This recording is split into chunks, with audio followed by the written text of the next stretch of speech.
Esse podcast faz parte do site Fambonanet. Acesse fambonanet.com.br.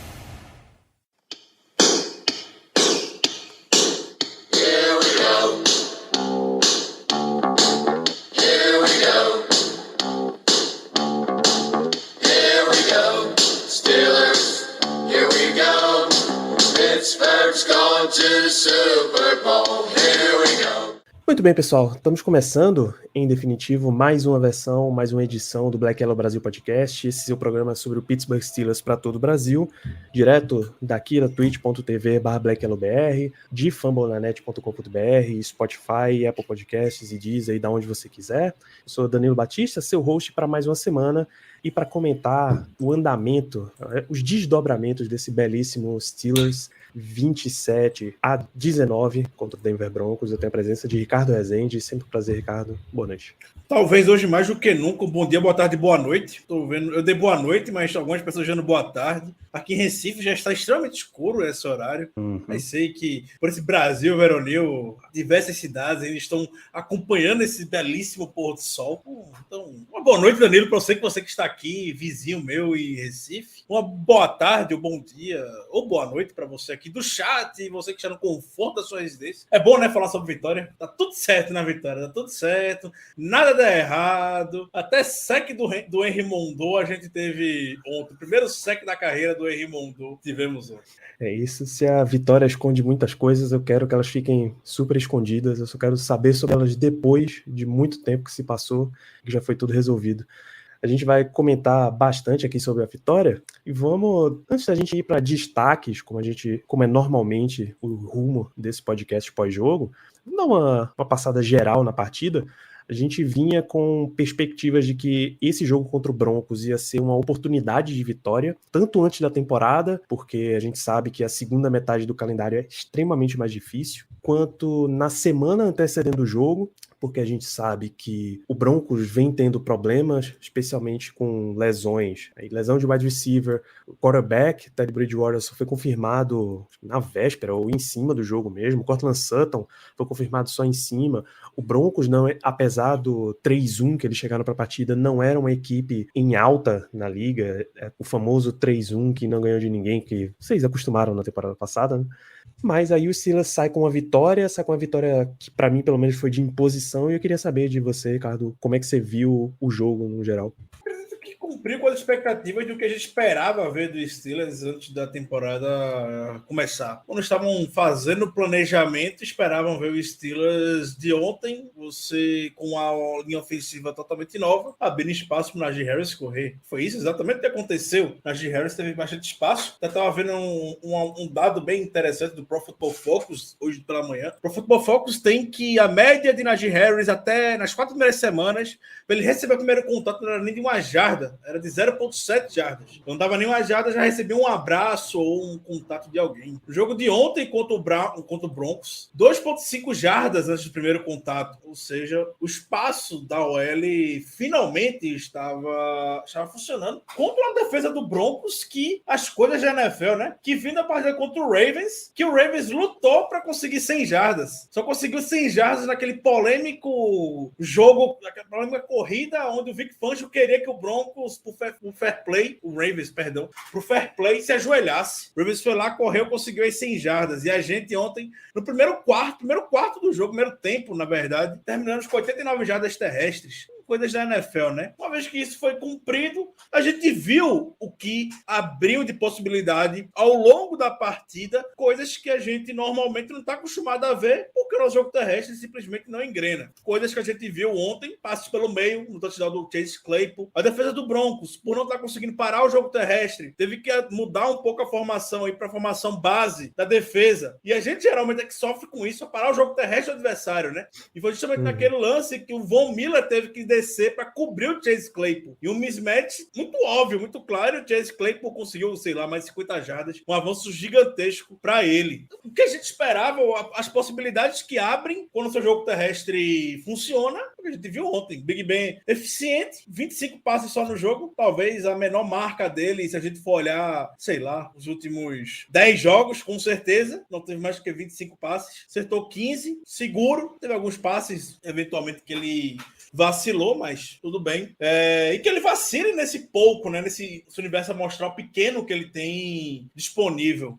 O que a gente pode esperar dos Steelers da temporada é jogo como esse, que repita outras magias como essa, que a OL continue se desenvolvendo. Exato, até o Léo G. Lima destaca aqui no chat. O único sec foi culpa 100% do Big Ben. A OL deu tempo, mas o Big Ben segurou, não soltou a bola, não viu a pressão chegando, sofreu o fumble. Tirando isso, até também o Pro Football Focus destaca o Dan Moore e o Chuks Okoronfor foram creditados com uma pressão no jogo todo. Uma pressão e o dia que você está enfrentando o Von Miller. Geralmente isso tem tudo para ser um jogo bom, né? E foi um jogo muito bom da OL mesmo, tanto protegendo o Big Ben quanto abrindo espaço para a corrida. Exato. Muitas coisas positivas acontecem quando você permite que os seus jogadores façam as coisas certas, né? Acho que essa é a principal tecla que a gente vem batendo há algumas semanas. Ver formações com uma 3ª para 9, eu acho, no primeiro tempo, que é uma jogada quase que óbvia de passe. Acho que estava até o empty backfield para o Broncos, e o Steelers tinha do lado esquerdo da linha TJ Watt, alinhado ao lado dele Melvin Ingram, e lá do lado direito Alex Highsmith. Ou seja, uma situação que você vai precisar fazer a pressão, você tem os seus principais pass rushers alinhados e disponíveis. Então, é difícil que boas coisas não aconteçam quando você prepara exatamente as pessoas certas para executar essas boas coisas. Então, para mim, o principal é isso.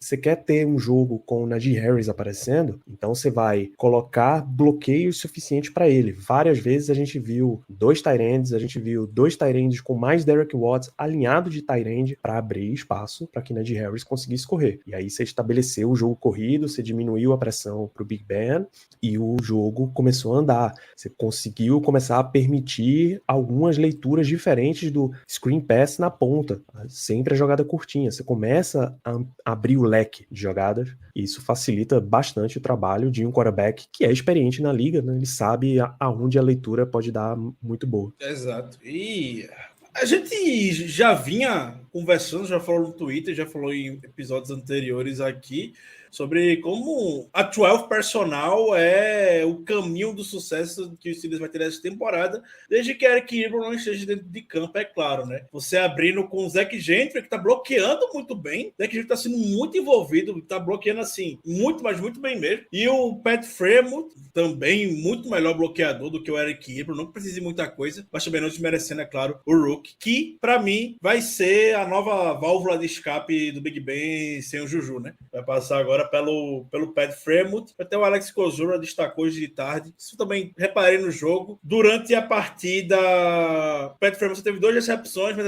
as 2 recepções foram conversões de terceira descida. Ou seja, por mim, tranquilo. Pode seguir assim, sendo alvo na red zone, ser o alvo do Big Ben. Acredito que essa relação que eles vão construir vai dar muita liga ao longo da temporada, e com a saída do Juju tem tudo para ser ainda mais. Mas voltando, essa 12 personnel é o caminho de qualquer tipo de sucesso que o Steelers vai ter no ataque. Tô botando os 2 Sirens, abrindo os 3 wide receivers e o Najee Harris. É lindo, tá lindo. Que continue assim. Perfeitamente. Então, muitas coisas boas acontecem quando você permite seus melhores jogarem. A gente vai ficar batendo nessa mesma tecla ainda por um bom tempo, até que o Steelers prove que ele realmente entende o que a gente está dizendo. A gente vai ter que permanecer nessa. Demora, mas entende. Um dia a gente chega lá, Ricardo. Eu concordo plenamente com você. Então vamos exatamente para essa área de destaque, Ricardo. A gente tá É engraçado que se a gente perde, eu gosto de colocar os destaques positivos para dar uma elevada no moral, ou pelo menos eu deixo pro final para sair com um gostinho bom.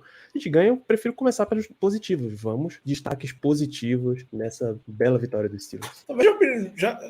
Até o Alexandre Diné já lançou a braba aqui, falando que ele cortaria o Eric Ebron e estaria o TE do Practice Squad, o nosso querido Kevin Rader. Eu vou lançar uma polêmica de destaque positivo também, hoje. Talvez algumas pessoas não gostem, mas ele foi essencial. Ele salvou um touchdown e fez a interceptação no final do jogo. Apesar de ter cedido o touchdown lá pro Cortland Sutton em outro passe longo, né? Muito semelhante até ao que ele cedeu pro Jamar Chase, que é o nosso querido James Pierre. Aquele touchdown que ele salvou do Javonte Williams foi 4 pontos que ele tirou do placar. Que aquilo virou virou um field goal eventualmente. O Javonte Williams é um dos running backs, a gente que viu muito, os amigos torcedores também aqui do chat devem ter acompanhado ele, e nessa saga para buscar o running back, o Javonte Williams é um dos que mais quebra teco entrando no draft, a gente viu isso ontem também. E o James Pierre com muita velocidade conseguiu derrubar logo no primeiro contato ali por trás do Javonte Williams. O Javonte Williams nem carregou o James Pierre, como a gente até poderia esperar que isso fosse acontecer. E lá no limite, o James Pierre salvou o touchdown e no final do jogo fez a interceptação da vitória. E foi um bom jogo de um menino undrafted free agent que cedeu o touchdown pro Ja'Marr Chase, cedeu o touchdown pro Courtland Sutton, foi queimado. Eu não gosto muito dessa palavra queimado, porque para mim ele não foi tão queimado assim, ele tava muito próximo. Aí você espera que venha um safety poder ajudá-lo. É obrigação da comissão técnica quando você tem um matchup entre James Pierre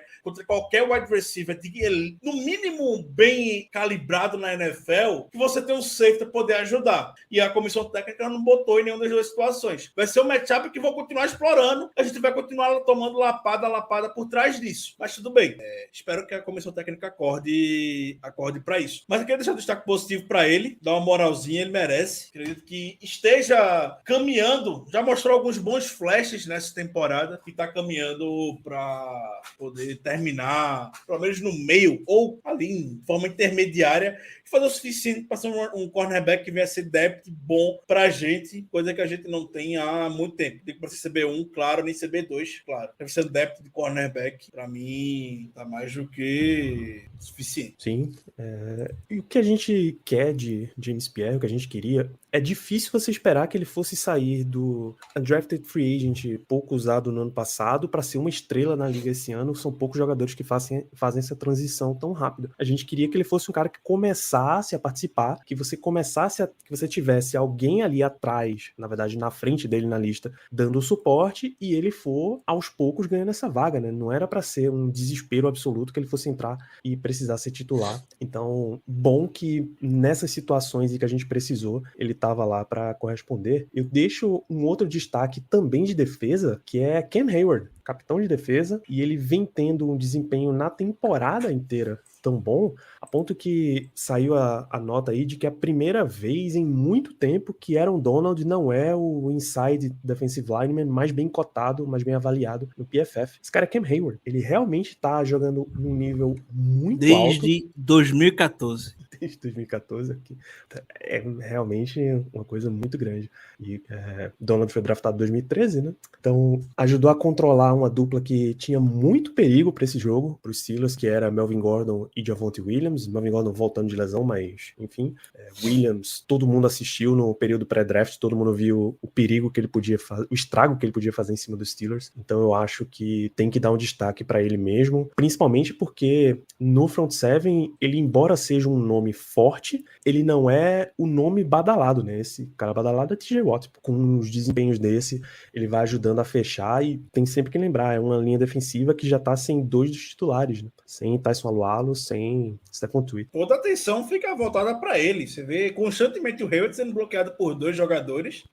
Geralmente a comissão técnica deve ficar confortável e botar um contra um, o Wormley, o Hermondo, o Bugs. E aí isso dá espaço, né, pro Hermondo fazer a gracinha que fez ontem, aquele spin move sensacional em cima lá do cidadão do Denver Broncos para conseguir seu primeiro sack na carreira. O Hayward é monstruoso, seja contra o pressionando contra o QB, seja defendendo contra o passe, por que não, né? Ele defletiu, né? 2 passes ontem. Ele é o jogador de linha defensiva com certa margem, com mais passes desviados na temporada, algo que o J.J. Watt fez por muitos anos. O Cam Hayward tá se mostrando bastante forte com relação a isso. E daí, contra o jogo terrestre, ali o Hayward não passa nada.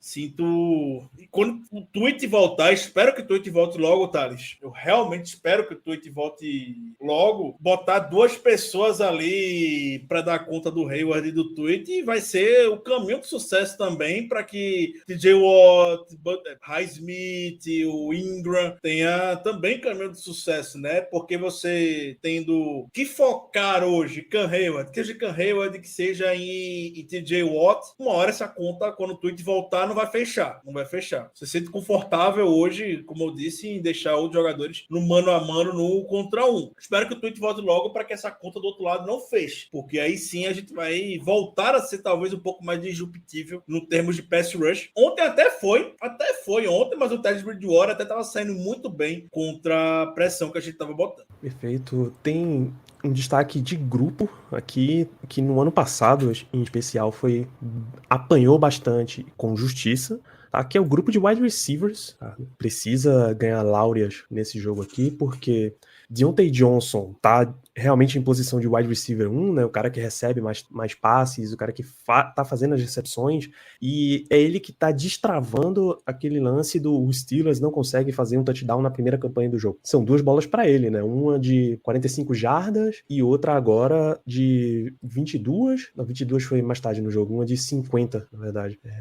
Então Deontay Johnson tá conseguindo fazer essas bolas longas, e aí o adversário começa a preocupar com ele, porque ele tá aparecendo muito. De repente, o Steelers corta a atenção dele, começa a acionar mais pesado Chase Claypool, e Claypool corresponde, tá? Esse lance do mismatch contra o Von Miller chama bastante atenção.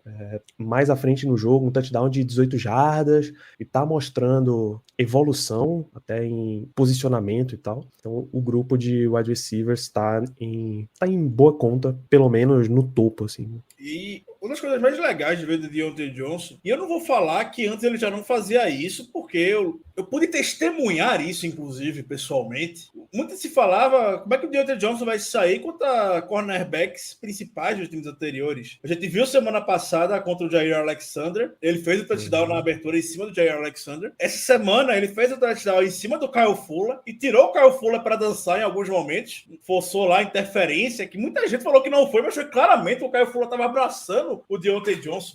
E a questão que eu falei que eu pude testemunhar pessoalmente foi naquele Steelers e Rams, 2 anos atrás, que ele foi muito bem em cima do Jalen Ramsey. O Deontay ele consegue ir bem sim contra um cornerback, podemos dizer, número 1 do time adversário. Isso está se mostrando cada vez mais frequente. Muito bom ver o Deontay Johnson se firmando como adversário número 1 do time, sim. E como você bem falou, abre espaço para o Claypool. Claypool deve ser muito bem explorado agora no slot, com a saída do Juju, infelizmente, né, por conta da lesão. Claypool foi monstro saindo no slot ontem, e seja esse alvo que a gente tem tanta dificuldade em ter pelo meio do campo, né? Insistem tanto no Claypool para fazer aquelas combat catch, aquelas recepções contestadas, né? Que ele até é bom com isso, mas ainda não encaixou muito bem nessa temporada. Teve uma contra o Bill, mas depois não teve mais nenhuma que eu me lembre agora.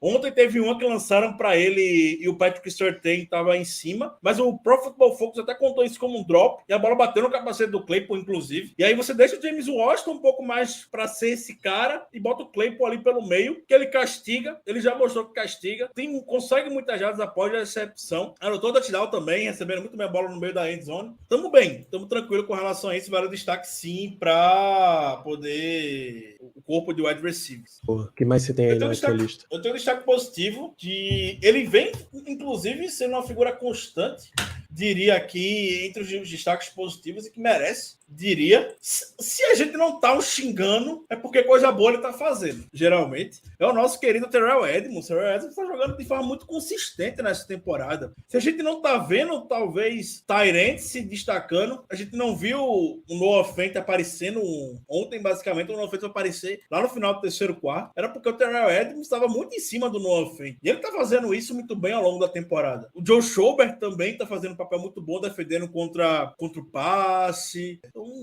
fico feliz que o Terrell Edmonds esteja se encaixando, muito seguro nos tackles. Eu venho gostando da temporada que o Terrell Edmonds vem fazendo. Acredito que vale a citar sempre que possível como destaque, ao ponto de renovar na temporada que vem, só se for um contrato muito barato, porque eu acho que o máximo que o Terrell Edmonds vai fazer pra gente nessa temporada vai ser isso mesmo. Coisa que ele até já veio fazendo na temporada passada. Tá jogando de forma consistente. Não vai ser playmaker, não vai ser a estrela. Vai ser aquele cara mediano que tá tranquilo. Isso.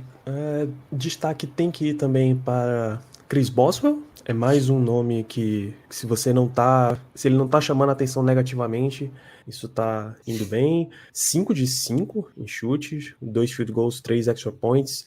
Num domingo que teve tanta loucura de kicker por aí, né? É bom saber que Boswell foi bem consistente, assim, bem consistente. Ele chutou um de 51 jardas até. Isso, eu ia destacar isso. O Boswell tá quebrando qualquer tipo de mito que chutar mais de 50 jardas no Heinz Field não dá, né? Que acho que já seria o segundo que ele faria mais de 50 jardas. Eu tava vendo uma questão que é polêmica e a gente vale até discutir sobre esse off-season, mas o Bob Labriola, agora o Bob Labriola tá moderninho com podcast também, né? Lá no site do Steelers, o Bob Labriola. Ele tava A firma pediu, parceiro. Perguntaram para ele se o Chris Boswell pode ser considerado o melhor kicker na história dos Steelers. Ele disse que sim. Olha só. Eu acho é justo. uma discussão que vale uma conversa de bar de off-season com os amigos aqui no chat, a gente trazer à tona novamente. Agora não. Vale, porra, tá aí. Uma bela discussão mesmo. Anota aí na lista. O que a gente falou e trouxe na abertura aqui do programa, destaque para linha ofensiva e jogo corrido, né? Najee Harris, 122 jardas corridas, não é à toa, é porque o sistema inteiro trabalhou para que ele pudesse abrir.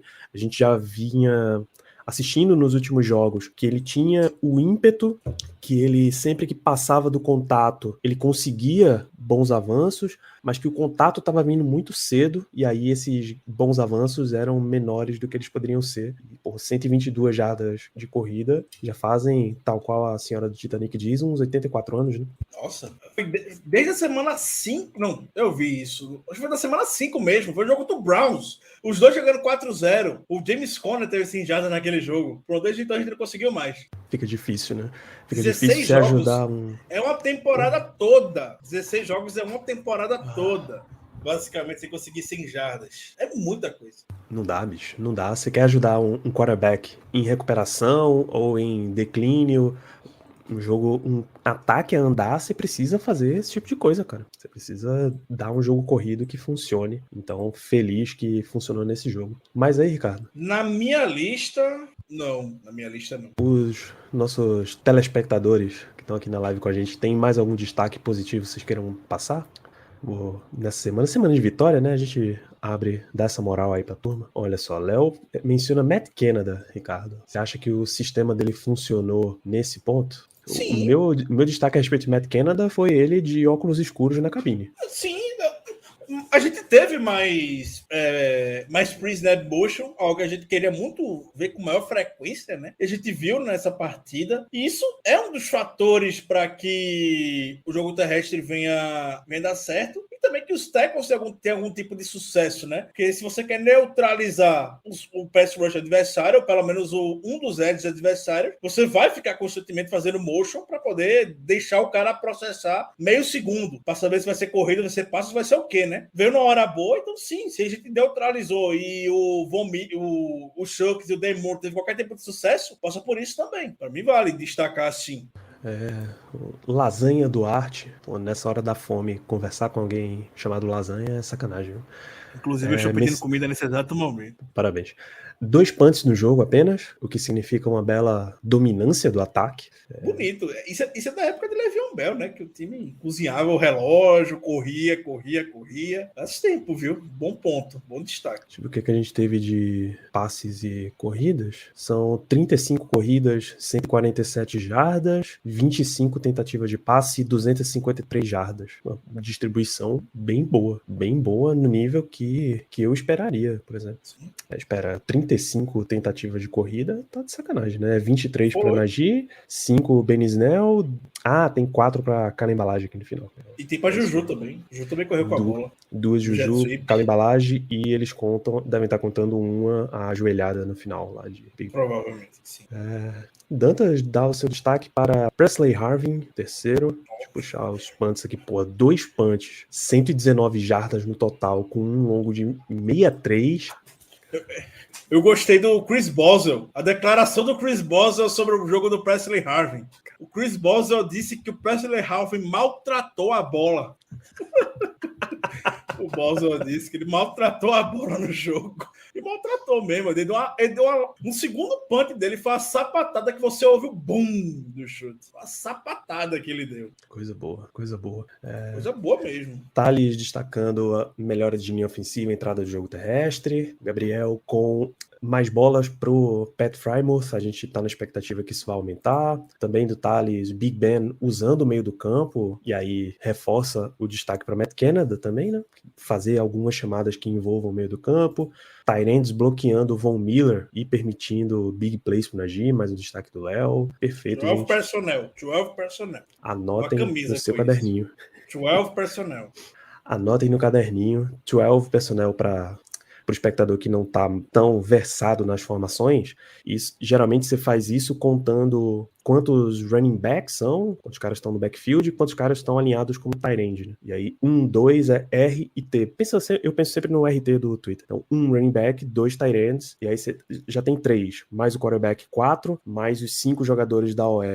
Dá 9 menos 11 que você tem no ataque, 2. Então você tem 2 wide receivers. Além disso tudo, você não precisa mencionar todas as posições, só em falar 12 personnel, você já sabe quantos estão em cada. Bom, antes da gente partir para destaques negativos, fazer o velho pedido aqui. Primeiro, compartilha, tá? Compartilha essa live para seu amigo torcedor dos Steelers, nos grupos aí que você tem de torcedores. Compartilha o podcast para essa galera também. Vai conhecendo mais e mais gente. O podcast pós-jogo, manda para torcedor do Broncos. O podcast pré-jogo, manda para os torcedores do próximo.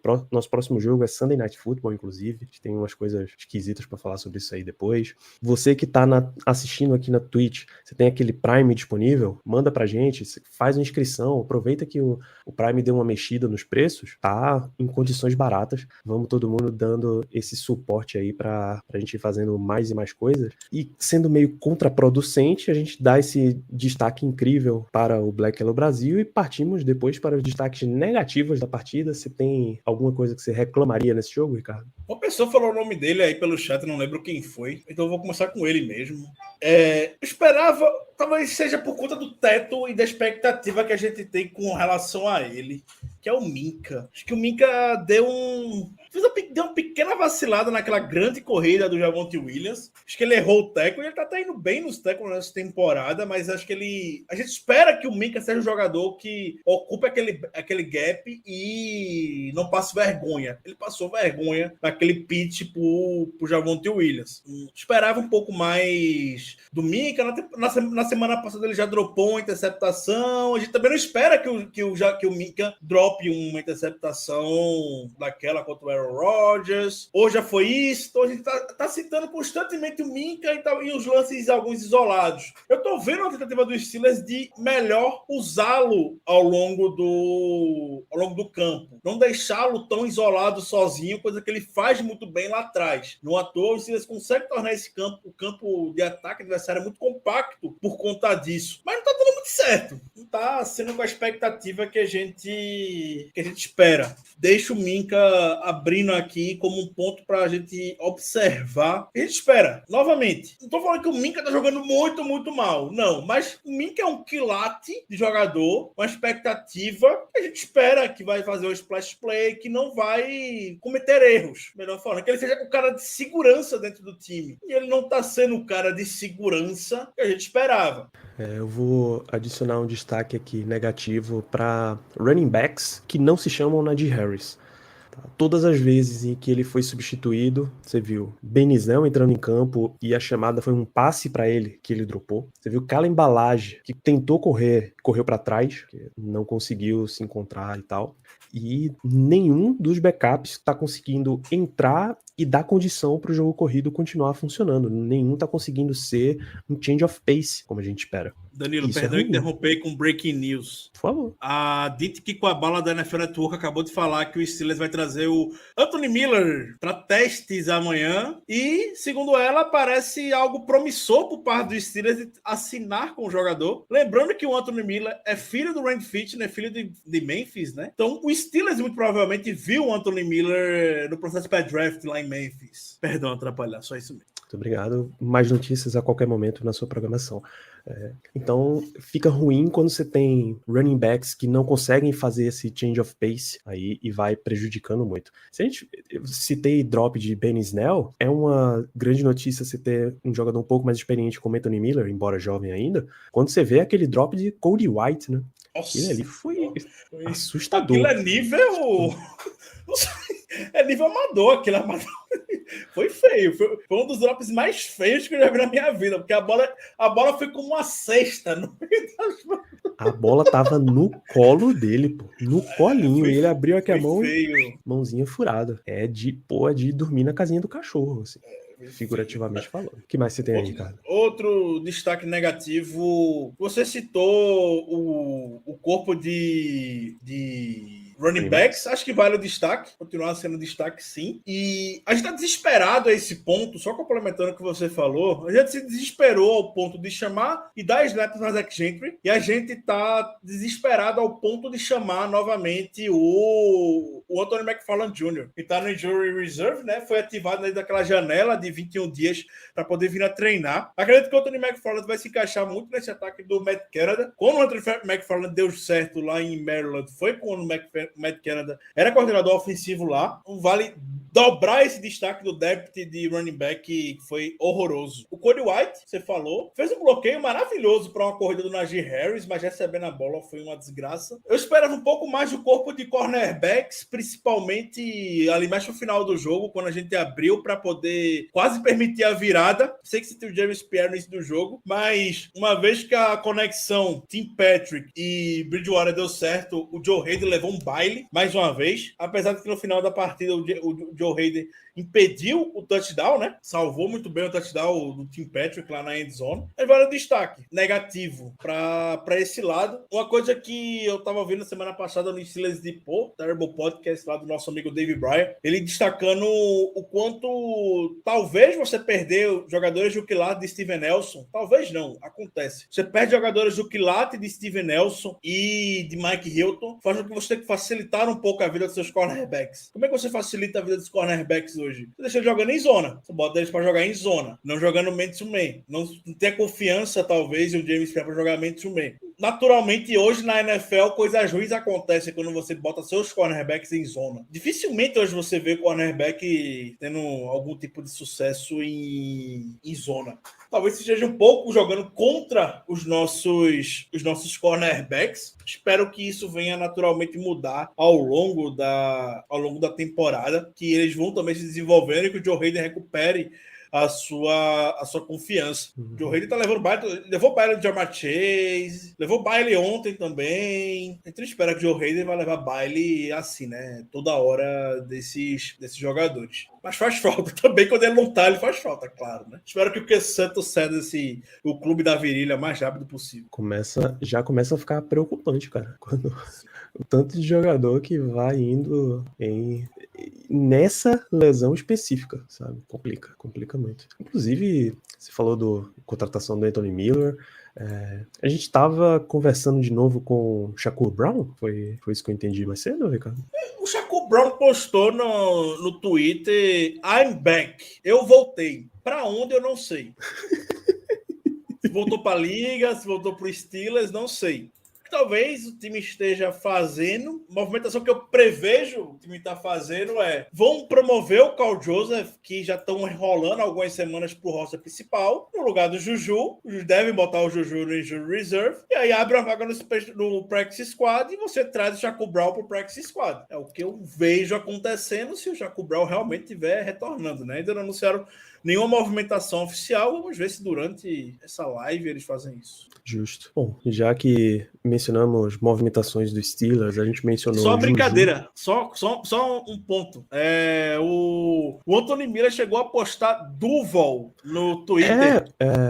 Adam Schefter postou que ele estaria assinando com o Jaguars mais cedo, há umas 7 horas atrás. Mas ele ia assinar pro Practice Squad. O Steelers está oferecendo uma vaga de 53 para ele. E convenhamos, né? Você vai querer jogar naquele ambiente disfuncional do Jacksonville Jaguars para vir jogar com o Mike Tomlin? Exatamente. Entre jogar pra Urban Meyer, perdidaço, e jogar pra Mike Tomlin, porra, tem nem o que pensar. Até de Practice Squad, né? Se for Practice Squad, convenhamos. Muito bem, você fechou a sua lista de negativos? A minha é curtinha porque a vitória apaga muita coisa. Teve alguns detalhes na linha ofensiva, mas eles tiveram um bom jogo, não vou criticá-los hoje, não. Perfeito. Então, eu quero criticar, não sei quem é a pessoa, mas eu quero criticar a pessoa que decide botar Ben Snell para correr e receber bolas. Em situações de primeira para 10, seja lá quem for a pessoa que toma essa decisão, eu estou falando muito próximo ao microfone. Para fixar.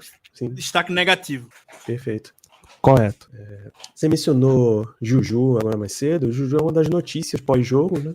E aí a gente pode partir para coletiva, o que é que teve de coletiva, de notícias de lá para cá, etc. Ainda não tivemos a coletiva do Mike Tomlin na terça-feira, tradicionalmente, né? A Tomlin Tuesday. Sem maiores notícias oficiais a respeito do Juju, mas o que se vincula já na mídia, o Gary Dulac na mídia local, o Adam Schefter e o Ian Rapoport na mídia nacional dos Estados Unidos, é que não é coisa boa. O Tomlin já mostrou preocupação após a partida de ontem, falando que ele teve que ser levado para um hospital a ser avaliado. O Big Ben pediu que os jogadores e a torcida, na verdade, mandasse energias positivas para o Juju. Não foi uma lesão grave, o Juju provavelmente está muito fora da temporada, sim. Ele vai se submeter a uma cirurgia ao final da semana. Houve um desencontro de informações, porque o Rapoport falou que a cirurgia foi ontem à noite, mas não, depois o Rapoport se corrigiu, falando que ontem à noite foi o veredito que ele precisava da cirurgia após os exames. A cirurgia vai ocorrer até o final da semana. O tempo a ele ficar de molho são 4 meses. Isso aí já segundo Adam Schefter. 4 meses, estamos em outubro. Isso seria janeiro. E não é só se recuperar da lesão, tem toda uma questão de preparação física e tudo mais para ele poder retornar. Isso, ombro para wide receiver. Exato. Ou você foi a única, né? Muito bem. Muita gente ficou preocupada com o Najee Harris, né? Que sentiu, mas foi cãibra. Nada mais do que isso. Ficou muita gente com medo, pensando que poderia ser panturrilha. Eu fiquei com medo também que poderia ser algo um pouco mais sério. Virilha, já que tem um clube da virilha lá em Pittsburgh, todo mundo se lesiona com virilha. O Devin Bush lesionou com virilha ontem, né? Inclusive, saiu do jogo. Mas o Tony disse que era só cãibras. E o Najee Harris, em entrevista, também falando que ele também sofria muito com isso em Alabama, com cãibra. E ontem ele também sofreu com cãibra por conta do calor, a umidade e tudo mais que estava em Pittsburgh. Pô, se o problema é por causa do calor, daqui a pouco isso muda, cara. Pode ficar tranquilo. Fica tranquilo que o inverno tá chegando. E Pittsburgh vai esfriar bastante. Bom, demos todos os destaques, positivos, negativos, panoramas gerais do jogo. O último momento desse programa que nos resta fazer são as perguntas da nossa gloriosa audiência. Então, meus amigos, já está aí na tela. Perguntas liberadas, vão mandando o que vocês querem saber sobre esse jogo entre Steelers e Broncos. Enquanto isso, o Aaron Wilson, que ele cobre mais o Houston, Texas, né? Mas ele também cobre de forma geral a NFL, falou que o Anthony Miller visitou o Jaguars hoje, não assinou e que ele pretende assinar com os Steelers para o Practice Squad. Já algum tipo de desencontro de informações, mas é só saber se ele vai ser Practice Squad ou se ele vai ficar em 53, né? O Anthony Miller. É só sei que é mais um balão que os Steelers dá no Jaguars, né? Após Tyson Alualo, agora foi Anthony Miller. Rapaz, vai começar a ficar pessoal isso daí, viu? Aí o bicho vai começar a pegar. Vamos para as perguntas. Léo Lima, aumentar a quantidade de corridas e balancear melhor ajuda o ataque a ser mais fluido e dar mais espaço para a linha ofensiva trabalhar, Ricardo? Você acha que isso vai voltar a acontecer? Tem que voltar a acontecer. Sem dúvida, sim, vai. E se a gente quiser vencer qualquer coisa nessa temporada, qualquer jogo, isso vai ter que acontecer novamente. Ou senão vai ter que depender de uma atuação estrelada da defesa, como foi contra o Bills da Semana 1. Em dia que você tem um jogo mais equilibrado, você vai querer que seu jogo terrestre tenha algum tipo de sucesso, como teve ontem. Então sei que isso pode acontecer. Acredito que possa sim. Não acredito como vai voltar a acontecer também. Bielzinho, vamos ver um jogo igual ou melhor contra Seattle? Sunday Night Football, né? É no Heinz Field de novo. No Heinz Field, sim, senhor. Sim. Espero, né? O Steelers, não dá pra gente poder prever o que se passa na cabeça de quem comanda o Steelers na sideline, né? Porque não tem pra onde muito correr e tem hora que querem inventar demais.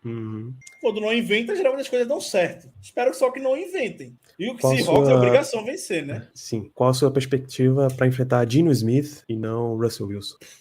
Seahawks marcar mais do que... Desiste, né? Se o Seahawks marcar mais do que 20 pontos, desiste. É isso. Zach Gentry se até elogiou, né, Ricardo? O Thales pergunta o que a gente tá achando da participação dele. Então, maravilhosa. Perfeito, Zach Gentry. Pra gente ter 1-2 formation, 12 personnel, aliás, e não ter Eric Ebron em campo, tem que ser com Gentry e ele tá correspondendo bastante. Mim, o melhor valor do Zach Gentry entre correr e receber é ele tirar Eric Ebron de campo. Isso já é 80% de coisa boa que o Zach Gentry traz de bom pro time. Compra a camisa do Zach Gentry se ele continuar fazendo isso. De novo, Léo, depois de 5 semanas, quais são as maiores necessidades de melhoria de ataque e defesa? Left tackle e corner, isso é uma resposta bem rápida, porque nem o Steelers vai investir tanto nisso daí, e nem a gente vai começar a olhar para draft e free agency agora. Tem muita temporada ainda. Sim. Mas em geral, não sei se left tackle não, acho que right tackle mesmo.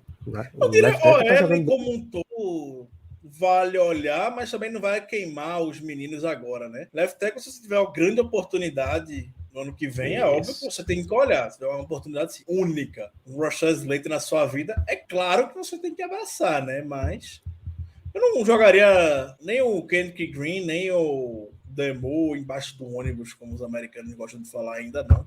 Mas right tackle, você vê no Chucks por 4 anos, sim, com certeza.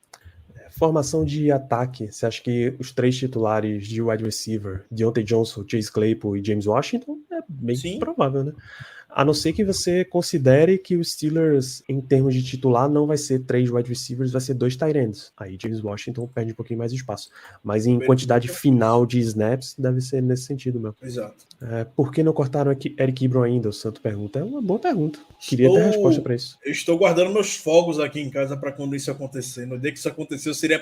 Saiba você, amigo ouvinte, se quiser pensar em mim, no dia que Eric Ebron for cortado, eu seria a pessoa mais feliz do mundo desse dia. O Eric não faz nada de bom. Não recebe, não bloqueia, não faz nada. Fechando, você acha que Ray McLeod vai ser mais envolvido no ataque com a lesão de Juju? Eu achava que ele ia ser mais envolvido com o Juju presente. Agora sem. Deve. Sim, inclusive deve. Ray é um dos melhores. Ray é um dos melhores retornadores da temporada até agora, você sabia, Danilo? Você tem que dar espaço. Você tem que dar espaço para Ray. Então, aquela jogada de jet sweep que a gente viu com o Juju ontem, você vai ver Ray eventualmente correndo uma dessa e, quem sabe, cometendo crime, como ele quase cometeu contra o Eagles na temporada passada. Pra mim, sim. Tem que dar espaço. Dê espaço pra ele. Isso. Tássia pergunta, Juju tá com um contrato de 1 ano só, né? É aquele modelo de 1 ano de contrato, mas com uns void years no final, Ricardo? Exato. 5 anos de void years, Juju. Então, tecnicamente, sim, Tássia. O contrato dele encerra agora e o Steelers continua pagando por mais 4 anos. Aí, como é que vão resolver isso? É o Colbert do futuro que vai ver. Então, é isso, Ricardo. Suas considerações finais a respeito dessa partida, desse programa? O Steelers que a gente viu ontem, vou falar a mesma coisa que eu comentei no início. O Steelers que a gente viu ontem é o Steelers que a gente espera para a temporada. Foi o Steelers que Mike Tomlin e Kevin Colbert pensaram para a temporada. A defesa segurando o adversário abaixo de 20 pontos. Segurou, foi 19 que o Broncos atingiu. E o ataque aos trancos e barrancos, batendo muito pro jogo terrestre tá entrando. E Big Ben puxando o coelho da cartola vez ou outra. Como puxou um passe pro Deontay, puxou o passe pro Claypool, e explorando os mismatches, como ele também explorou do Claypool em cima do Von Miller. O que a gente pode esperar para essa temporada foi o que deu certo, foi como a gente venceu. Se a defesa levar mais do que 20 pontos por jogo, aí você tem que ligar sempre um alerta vermelho dentro do time. O grande investimento é na defesa, nesse time hoje, indiscutivelmente. É o principal ponto do time, é o ponto forte da equipe. Se a defesa evitar com que a gente tome 20 pontos, provavelmente vamos sair com a vitória. Se passar dos 20 pontos, pode buscar aí, fazer uma atividade paralela, ler um livro, ver outro jogo, se for um horário mais cedo. Isso você diz em termos gerais, né? Porque não tem. O próximo jogo não tem, né? É Sunday Night, pô. Exatamente. É Sunday Night. Então, fica ligado aí. Sunday Night Football contra o Seattle Seahawks, depois bye week. E aí a gente volta pro corredor polonês. Eu tô certo, né? Bye week na sequência. Sim, Seahawks, Semana bye week. E aí o corredor polonês, que é a segunda metade da nossa temporada. Se o Steelers chegar a 3... não, deixa pro futuro isso. Na bye week a gente discute esses Exato. cenários aí mais avançados. Então fechamos o nosso podcast. A gente se vê no próximo programa. Você que tá aqui no feed, você que tá acompanhando na Twitch, fica aí que a gente vai acompanhar os highlights da partida. Então um grande abraço para todos.